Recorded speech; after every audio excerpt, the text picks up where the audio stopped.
dans la démonstration que je voulais montrer. Excusez-moi, du point de vue d'analyse, oui. vous racontez une histoire qu'on connaît. Oui. Entre ceux qui sont venus, vous trouvez pendant votre grève de la faim, oui. À cette époque, et ceux qui ne sont pas venus, quelle est la différence que vous établissez dans vos rapports parallèles?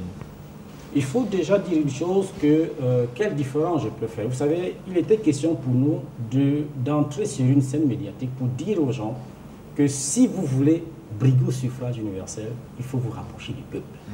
Et vous savez, tout pays sérieux investit sur sa jeunesse à partir de la qualité formationnelle qu'on donne à cette jeunesse. Et nous avons pensé à cette époque que n'ayant pas la force des autres, n'ayant pas le pouvoir des autres, n'ayant pas les moyens des autres, on a nos corps. En exposant nos corps, on pouvait amener ces gens à venir nous voir. Maintenant, s'il faut faire une étude comparative, je ne voudrais pas rentrer dans ces micmacs de peur de diluer la profondeur de l'idée qui nous animait.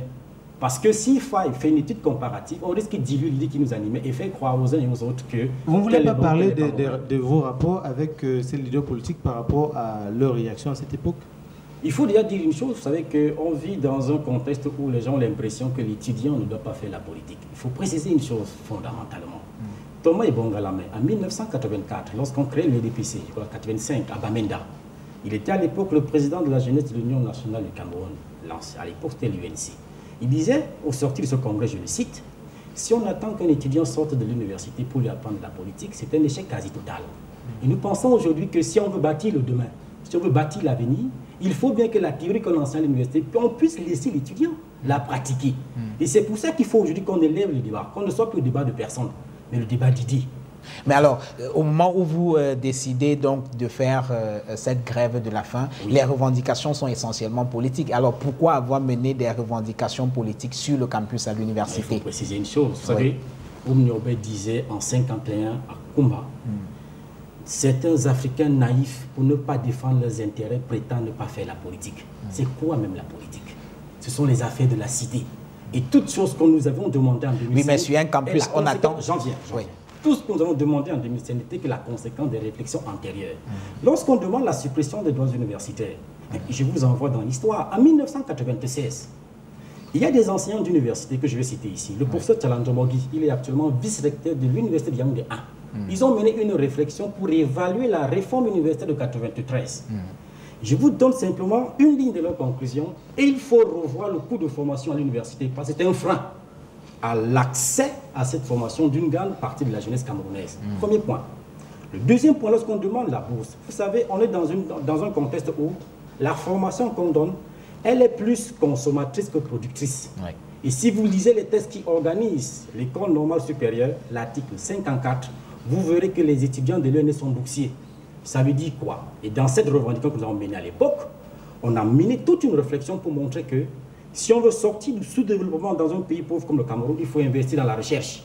Conclusion, il fallait que ceux qui sont en DEA, ceux qui sont en thèse, bénéficient d'une bourse de l'État. Ce sont des réflexions antérieures, donc on n'avait rien inventé.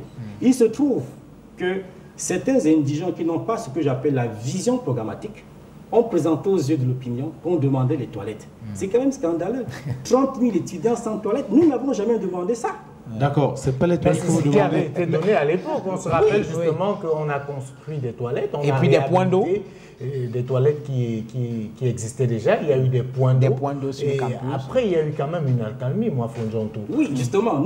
Parce qu'en 2005, nous nous sommes retrouvés, l'Injumbo, au Kalébo. On a réfléchi.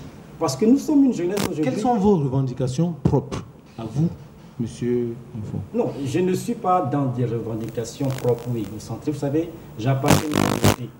Alors, ce sont